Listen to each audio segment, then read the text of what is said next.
Hello students, मेरा नाम सत्यम तिवारी है और सी लैंग्वेज सीखने की इस सीरीज़ में आज हम बात करेंगे अपने एक प्रोग्राम के बारे में जिसका ऑब्जेक्टिव है write a program to check any given number is Armstrong और नॉट यूजिंग व्हाइल लूप।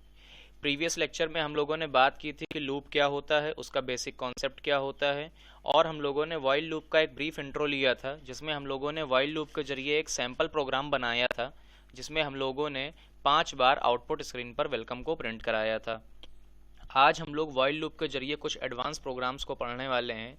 तो देखिए हमारे प्रोग्राम का ऑब्जेक्टिव क्या है। Write a program to check any given number is Armstrong और नॉट यूजिंग व्हाइल लूप। इसके पहले भी हम लोग आर्मस्ट्रांग नंबर्स के लिए एक प्रोग्राम पढ़ चुके हैं, लेकिन उस प्रोग्राम में एक रिस्ट्रिक्शन थी कि हमारा नंबर केवल और केवल 3 डिजिट का ही था। बट इस बार हमारे प्रोग्राम में कोई भी रिस्ट्रिक्शन नहीं रहेगी, क्योंकि इस बार ये प्रोग्राम हम लोग लूप से बना रहे हैं। लूप को सी लैंग्वेज या किसी भी प्रोग्रामिंग लैंग्वेज में मेनली यूज़र फ्रेंडली अप्रोच को एक्वायर करने के लिए ही किया जाता है। यूज़र फ्रेंडली अप्रोच का मतलब ये होता है कि आपका प्रोग्राम यूज़र के अकॉर्डिंग मॉडिफाई हो सकता है। तो देखिए यहाँ पर हम लोगों ने प्रोग्राम बनाया है किसी भी नंबर को चेक करने के लिए कि वह नंबर हमारा आर्मस्ट्रांग होगा या नहीं होगा। सबसे पहले यहाँ पर आउटपुट देख लीजिए प्रोग्राम का। ये प्रोग्राम का आउटपुट है, मतलब जब आप इस प्रोग्राम को रन कराएंगे तो आउटपुट स्क्रीन पर इस तरह से आउटपुट आने वाला है। आउटपुट में देखिए आपके सामने एक मैसेज फ्लैश होगा, एंटर अ नंबर। जब आप एक नंबर एंटर करेंगे देन वो उस नंबर को चेक करेगा और चेक करके बताएगा कि आपका एंटर किया हुआ नंबर आर्मस्ट्रांग है या नहीं है। आप लोगों को ये पता होगा कि आर्मस्ट्रांग नंबर क्या होते हैं। अगर आप लोगों को आर्मस्ट्रांग नंबर के बारे में नहीं पता है तो मैं आपको एक बार जल्दी से बता देता हूँ। आर्मस्ट्रांग नंबर हमारे ऐसे नंबर होते हैं जिनके डिजिट्स को सेपरेट करके क्यूब करके उनका एडिशन करने पर वापस वही स्टार्टिंग नंबर आ जाता है जिस नंबर से हमने स्टार्ट किया था। जैसे फॉर एग्जांपल यहाँ पर हम लोगों ने एक नंबर ले रखा है 371। तो 371 के तीनों डिजिट 3, 7 और 1 को अलग अलग करके क्यूब करके ऐड करने पर वापस हमें नंबर क्या मिल जाएगा, 371 मिल जाएगा। तो ये नंबर हमारा क्या कहलाएगा, आर्मस्ट्रांग नंबर। और अगर हमें स्टार्टिंग नंबर वापस नहीं मिलता है देन हमारा एंटर किया हुआ नंबर आर्मस्ट्रांग नहीं होगा। तो आइए बात करते हैं प्रोग्राम के बारे में। देखिए प्रोग्राम में हमने क्या लॉजिक लगा रखा है। सबसे पहले आपकी हेडर फाइल्स हैं, मेन फंक्शन है और कुछ वेरिएबल्स वगैरह को डिक्लेयर किया हुआ है हमने। उसके बाद हमने यहाँ पर मैसेज लगाया है। मैसेज लगाया है एंटर एनी नंबर। इस बार ऐसी कोई रिस्ट्रिक्शन नहीं है हमारे प्रोग्राम में कि नंबर 3 डिजिट या 4 डिजिट का ही होना चाहिए। तो इसके लिए हम लोगों ने क्या किया, यहाँ पर मैसेज लगा दिया है एंटर एनी नंबर। आप कोई भी नंबर एंटर कर सकते हैं। उसके बाद हमने यहाँ पर स्कैनफ फंक्शन को अप्लाई किया हुआ है। स्कैनफ फंक्शन यूज़र से वैल्यू का इनपुट लेगा और नंबर आपका किस में स्टोर हो जाएगा, एन नाम के वेरिएबल में आपका नंबर स्टोर हो जाएगा। उसके बाद हमने यहाँ पर एक स्टेटमेंट लगाया हुआ है m इक्वल टू एन। ये वाला स्टेटमेंट क्या करेगा, n की जो वैल्यू है उस वैल्यू की एक कॉपी स्टोर करा देगा m नाम के वेरिएबल में। इसके पहले जब हम लोगों ने आर्मस्ट्रांग नंबर का प्रोग्राम पढ़ा था तो उसमें मैंने आपको बताया था कि जब भी कभी हमारी ओरिजिनल वैल्यू डिस्ट्रॉय होने का खतरा रहता है तो उस ओरिजिनल वैल्यू की एक कॉपी हम पहले से स्टोर करा लेते हैं। तो यहाँ पर हमने वही किया है कि n की वैल्यू की एक कॉपी हमने m में स्टोर करा ली है। उसके बाद देखिए यहाँ पर हमने लूप चलाया हुआ है। कंडीशन लिखी हुई है while n is does not equal to 0। जब तक n 0 नहीं होगा ये लूप चलता रहेगा। इसका मतलब क्या है, देखिए इस प्रोग्राम में हमें करना क्या है, हमने नंबर को स्टोर करा लिया है। अब लूप के अंदर हमें ये प्रोसेस चलाना है कि हम हर बार एक डिजिट को अलग करेंगे, उस डिजिट का क्यूब करेंगे, उसे सम करेंगे और उसके बाद n की वैल्यू को अपडेट करते रहेंगे। तो ये चीज़ देखिए यहाँ पर सबसे पहले हमने कंडीशन लगाई, जब तक n आपका 0 नहीं होगा लूप आपका चलता रहेगा। उसके बाद यहाँ पर कंडीशन लगी हुई है d equal to n percentile 10।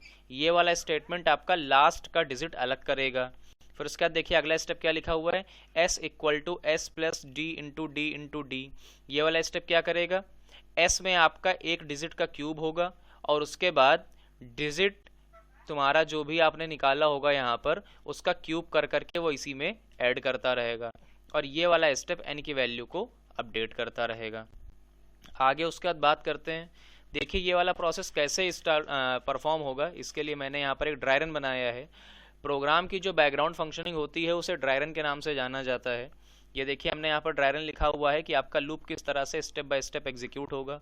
For example हमने यहाँ पर नंबर स्टोर करा लिया है 371। देखिए यहाँ पर नंबर हमने कितना ले लिया है, 371। अब उसके बाद कंडीशन चेक करेगा n 0 नहीं होना चाहिए।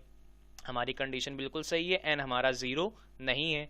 अब n हमारा 0 नहीं है तो क्या होगा, मतलब लूप की कंडीशन सेटिस्फाई हो रही है, हमारा प्रोग्राम एग्जीक्यूट होना स्टार्ट होगा। कंडीशन सही है तो प्रोग्राम का कंट्रोल लूप के अंदर आएगा और लूप के अंदर आके वो इस लूप के सारे स्टेटमेंट्स को एग्जीक्यूट कराएगा। हमारा पहला स्टेटमेंट क्या लिखा हुआ है, d equal to n percentile 10, तो हमने ये स्टेप परफॉर्म किया, d equal to n percentile 10, n में हमारा कितना है 371 और उसको हमने 10 से डिवाइड किया। परसेंटाइल आप जानते हैं हमें रिमाइंडर देता है, तो जब आप 371 को 10 से डिवाइड करेंगे तो रिमाइंडर आपको कितना मिलेगा, रिमाइंडर आपको मिल जाएगा 1। उसके बाद देखिए हमने अपना दूसरा स्टेप अप्लाई किया हुआ है, s equal to s plus d into d into d. ठीक है, इस वाले स्टेप को देखिए हमने यहाँ पर लिखा हुआ है s equal to s plus d into d into d, ये हमारा सेकंड स्टेप है। यहाँ पर आप लोग एक चीज़ को ध्यान से देखिए, ऊपर जब हम लोग वेरिएबल्स को डिक्लेयर कर रहे थे तो इस बार हमने क्या किया है, s नाम के वेरिएबल में एक वैल्यू पुटअप की है जो क्या है, 0 है। s में हमने 0 पुटअप किया हुआ है, क्यों पुटअप किया है इसको जरा समझिए, ये भी सी लैंग्वेज का एक कॉन्सेप्ट है। देखिए जब भी हम लोग किसी भी वेरिएबल को क्रिएट करते हैं सी लैंग्वेज में तो वो वेरिएबल कभी भी ब्लैंक नहीं होता, उस वेरिएबल के अंदर सी लैंग्वेज का कंपाइलर अपने अकॉर्डिंग कोई भी एक रैंडम वैल्यू को प्लेस कर देता है और उस अनप्रेडिक्टेबल वैल्यू को हम लोग गार्बेज वैल्यू के नाम से जानते हैं। तो इसीलिए हमने यहाँ पर s में 0 पुटअप कर दिया है ताकि गार्बेज को रिप्लेस कर दिया जाए। एग्जैक्ट 0 ही क्यों पुटअप किया है, क्योंकि यहाँ पर एडिशन हो रहा है और किसी भी वैल्यू में अगर हम 0 को ऐड कर दें तो उसके रिजल्ट पे कोई फर्क नहीं पड़ेगा। अगर यहाँ पर हम ये s में 0 पुटअप ना करें देन आपके प्रोग्राम में एक लॉजिकल एरर आएगी, जिस लॉजिकल एरर की वजह से आपके प्रोग्राम में आप कोई भी नंबर दें आपको हमेशा एक ही रिजल्ट मिलेगा, नॉट आर्मस्ट्रॉन्ग। तो आप यहाँ पर समझ गए होंगे कि हमने s में 0 क्यों पुटअप किया है, गार्बेज को हटाने के लिए। 0 प्लस, अब यहाँ पर देखिए लिखा हुआ d into d into D, आप अगर ध्यान दें तो लास्ट स्टेप में हमारे पास d में कितना आया था, लास्ट स्टेप में हमारे पास d में आया था 1, तो 1 इंटू 1 इंटू 1 भाई d into d into D, यानी d का क्यूब लिखा हुआ है, d में 1 था, 1 का क्यूब होता है 1, तो 0 प्लस 1 कितना आ गया, 1 आ गया। और ये 1 कहाँ स्टोर हो जाएगा, ये 1 स्टोर हो जाएगा s नाम के वेरिएबल में। उसके बाद हमारा तीसरा स्टेटमेंट है, देखिए तीसरा स्टेटमेंट यहाँ पे क्या लिखा हुआ है, n is equal to n by 10, यानी n की वैल्यू को अपडेट करेंगे। तो देखिए वही तीसरा स्टेप हमने यहाँ पर लगा रखा है, n equal to n by 10, 371 by 10, 371 by 10 और स्लैश इस बार लगा हुआ है, स्लैश हमें कोशेंट यानी कि भागफल देता है। तो जब आप 10 से 371 को डिवाइड करेंगे तो कोशेंट यानी भागफल आपको क्या मिलने वाला है, 37, और ये 37 कहाँ स्टोर हो जाएगा, n में स्टोर हो जाएगा। इट मीन्स अब हमारे पास n की वैल्यू 371 नहीं रही, अब n की अपडेट वैल्यू हमारे पास क्या आ चुकी है, 37 आ चुकी है। अगर आप ध्यान से देखें तो आपका जो लूप है वो एक बार पूरी तरीके से एग्जीक्यूट हो चुका है। जब लूप एक बार पूरी तरह से एग्जीक्यूट हो जाता है देन वो वापस जाता है कंडीशन चेक करने के लिए कि क्या ये कंडीशन आपकी सही है या नहीं है। वो वापस ऊपर जाएगा और चेक करेगा जाके क्या n की वैल्यू अभी भी 0 नहीं है। तो अगर आप ध्यान से देखें तो आपकी कंडीशन सेटिस्फाई हो रही है क्योंकि n में कितना आ चुका है, 37 आ चुका है। n में 37 है, कंडीशन चेक करेगा, कंडीशन सेटिस्फाई हो रही है, n में अभी भी आपका 0 नहीं आया है। मतलब क्या है, प्रोग्राम का कंट्रोल फिर से लूप के अंदर आएगा और सारे स्टेप्स एक बार फिर से एग्जीक्यूट होंगे। फिर से आपका ये पहला स्टेप एग्जीक्यूट होगा, d equal to n percentile 10, n में आपका है 37, 37 परसेंटाइल 10, 37 को आप 10 से डिवाइड करेंगे, रिमाइंडर आपका आएगा 7, शेषफल आपका कितना आ जाएगा, 7 आ जाएगा, और ये 7 स्टोर हो गया आपका d में। अगला स्टेप देखिए, s equal to s plus d into d into d. अगर आपको याद हो तो लास्ट स्टेप में s में हम लोगों का क्या आया था, 1 आया हुआ था। लास्ट स्टेप में हमारा 1 आया था, d क्यूब है यहाँ पर, d में अभी हम लोगों के पास क्या आया है, 7 आया है। तो 7 इंटू 7 इंटू 7, 7 का क्यूब होता है 343, तो 343 प्लस 1 रिजल्टेंट आपका कितना आ गया, 344, और ये 344 स्टोर हो गया s में। फिर उसके बाद हमें n की वैल्यू को अपडेट करना है, n equal to n upon 10, n की वैल्यू 37 चल रही है, 37 को आप 10 से डिवाइड करेंगे, कोशेंट आपका कितना आएगा, 3 आ जाएगा। उसके बाद आगे बात करते हैं। अगर आप ध्यान से देखें तो फिर आपका एक बार पूरा लूप चल चुका है। जब पूरा लूप चल चुका है तो वापस जाएगा कंडीशन चेक करने के लिए, क्या n अभी भी 0 नहीं है। अगर आप ध्यान से देखें तो इस बार n की अपडेटेड वैल्यू हमको मिली है 3। जब n की वैल्यू हमें 3 मिली है, कंडीशन चेक करेगा, कंडीशन सेटिस्फाई हो रही है, n हमारा अभी भी 0 नहीं है, मतलब एक बार फिर से पूरा लूप एग्जीक्यूट होगा।